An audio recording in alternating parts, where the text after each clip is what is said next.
Coming to paperback and e-readers in 2021, John Haynes, Taking Care of Business. The man who rules the world breaks on a brand new partner to help him take care of business in this action-packed, all-new John Haynes series adventure.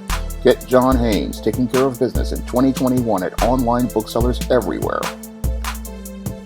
Recently, Congress held a hearing on whether foundational Black Americans should receive reparations to compensate them for 400 years of slavery, over 100 years of Jim Crow, and current ongoing discrimination and racism that foundational Black Americans receive. Now, this whole hearing was nothing but a farce, and it was a farce because instead of going out here to get economists to go out here and testify on the impact of slavery, racism, and discrimination on the Black family, we got a pair of celebrities in Larry Elder and Herschel Walker going to testify before Congress. Now, this is a complete farce because we have those on the left who are holding the hearings, but they go out here and invite celebrities who are right-wing to go out here, showing me that both sides are extremely disingenuous as it comes down to the subject of discussing reparations and recompensing Black Americans who built this country for their hard work, because both sides, they really want to see Black people get nothing, and what they wanted to do here was go out and find two buck-dancing, bojangling minstrels to go out here and parrot the things they want said. And what they did in this hearing was go out here and find two of these buck-dancing, bojangling bootlicks to go out here and make it look like they were speaking for the Black community, but in actuality, they were just saying what their slave masters wanted them to hear. Now, your Herschel Walker is no one who represents the Black community. This man is so far away from the Black community, it's not funny. I mean, this Herschel Walker is, I think, one of these foreign-born Blacks, and he's one of these guys who's got a white wife, and he already has his reparations in the form of that white wife, and he doesn't care about any of the other Black Americans like myself receiving any sort of compensation for slavery, for Jim Crow, or the current and ongoing discrimination I ran into when I entered the job market and hiring pools like the one at the City University of New York, where they went out of their way to deny heterosexual Black men an opportunity at employment. No, they don't want Black men like myself speaking on this issue, and they would rather go out here and find a pair of shills like your Larry Elder and your Herschel Walker to speak on the issue, because your Larry Elder also does not speak on Black issues. He does not speak in Black circles, and neither your Herschel Walker or your Larry Elder speak for foundational Black Americans like myself, because your Larry Elder and your Herschel Walker, these guys, they got their money by bootlicking for white supremacy, and what they were looking to do was bootlick at that so-called hearing and try to make it look like, oh, Black people don't need reparations, because when it comes down to these two individuals, they are baby boomers who got the I got mine, screw you mentality, and what they wanted to do was go on record to try to say that Black people don't need reparations because they've got theirs, and what they wanted to do was screw other foundational Black Americans like myself and you out of the compensation we are due from our hard work in this country and the hard work of our ancestors in this country, and the opportunities men like myself and many others were denied because we were not granted fair and equal access to the job market, due to the systemic racism that led to discrimination. Now, I find it very disturbing that they would go out here and go get these two people who know nothing about this subject to be representatives of the black community to testify before Congress. Because I would think if you're going to talk about reparations and have a serious discussion on reparations, you would be talking to black economists like your Dr. Thomas Sowell, or you would be talking to Dr. Claude Anderson and have those men going to testify before Congress, because these men have doctorates in economics. These men have studied the impact of policy on the black family. These men have studied the black family extensively. And I would think you would bring experts in the field of black economics to discuss this in a congressional hearing, but they didn't want to bring Dr. Thomas Sowell or Dr. Claude Anderson to discuss reparations because they were not serious about the whole subject. This whole hearing was a farce, and it was just meant to present an empty gesture to say, hey, we did something, but in actuality, they did nothing. This is the type of passive-aggressive tactics that racists use to say, hey, we did something passively, but aggressively, it doesn't lead to anything bearing fruit. Yes, you had a hearing.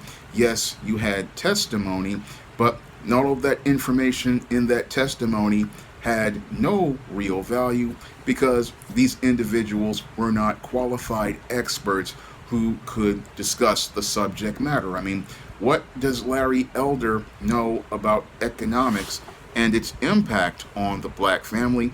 What does he know about how generations of slavery, discrimination, Jim Crow, and current and ongoing discrimination have on the black family that keeps it in poverty?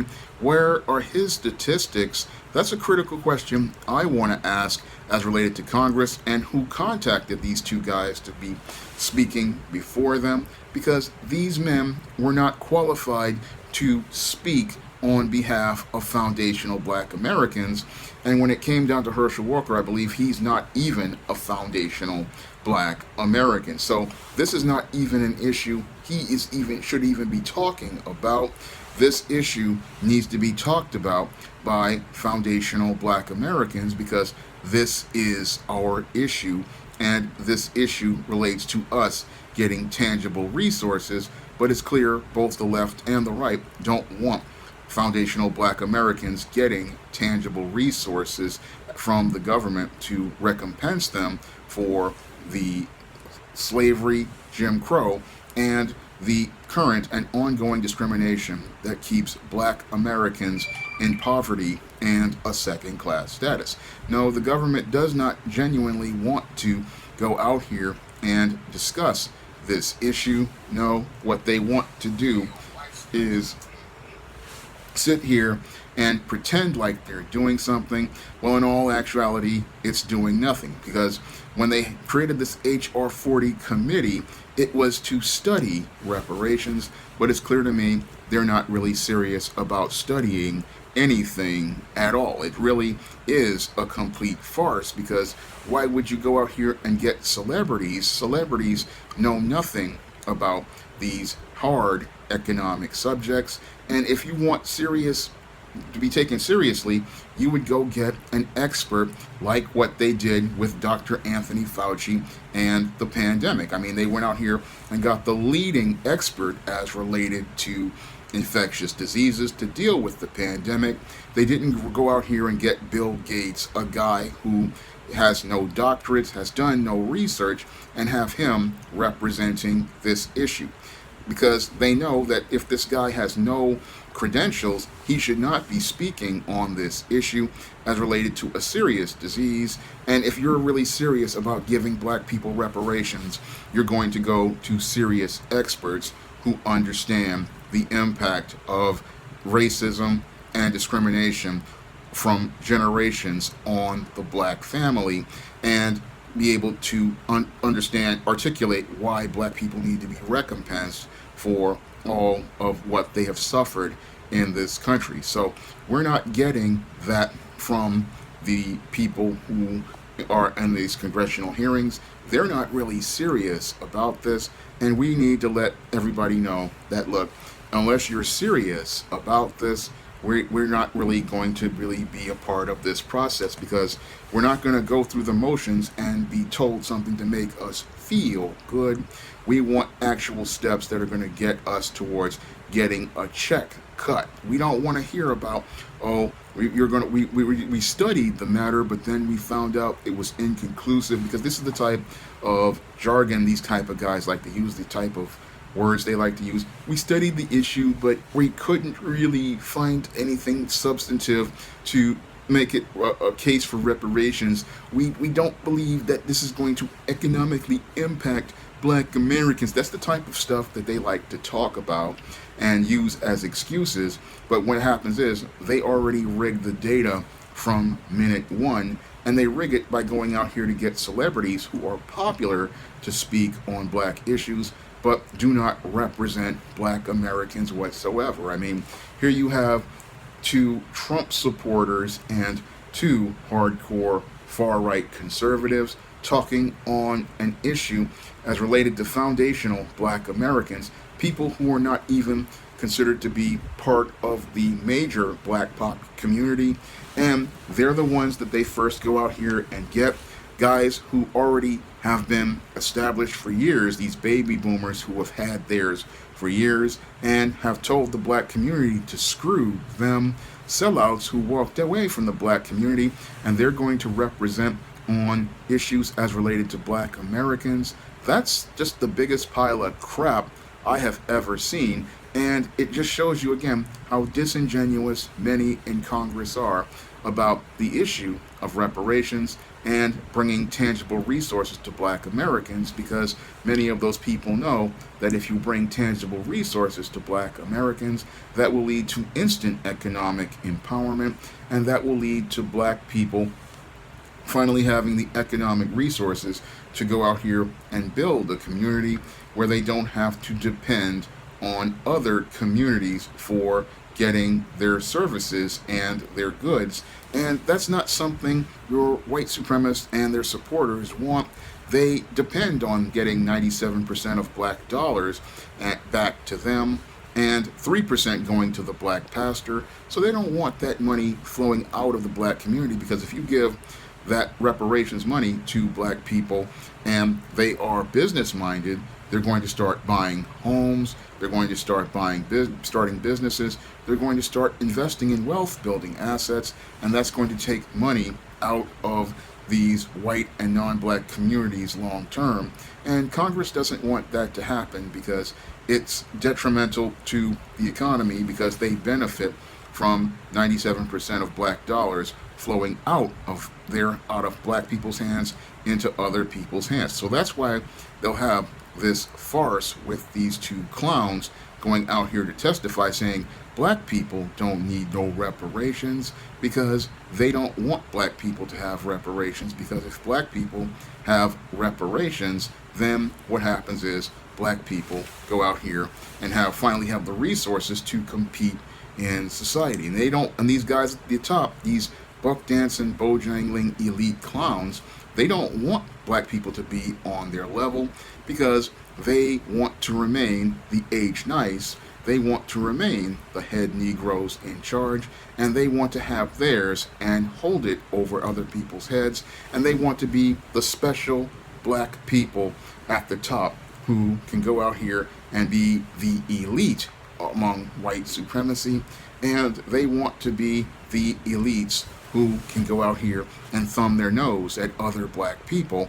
So they don't really want anybody coming up, and that's what reparations would do. So they'll go out there and again testify, find these bootlicks to go out here and testify, because they don't want, these bootlicks are just going to again parrot what they want said, and what they don't want to give is reparations, and they want to use these puppets as a way to get the excuse for not giving black people reparations. So what they want to do is go out here, find a couple of bootlicks to be the puppets, and then shove their hands up their backsides. And that's what we saw with Larry Elder and Herschel Walker, these super bootlicks. And again, I find it interesting that these far-right guys are on this platform with these leftists controlling Congress.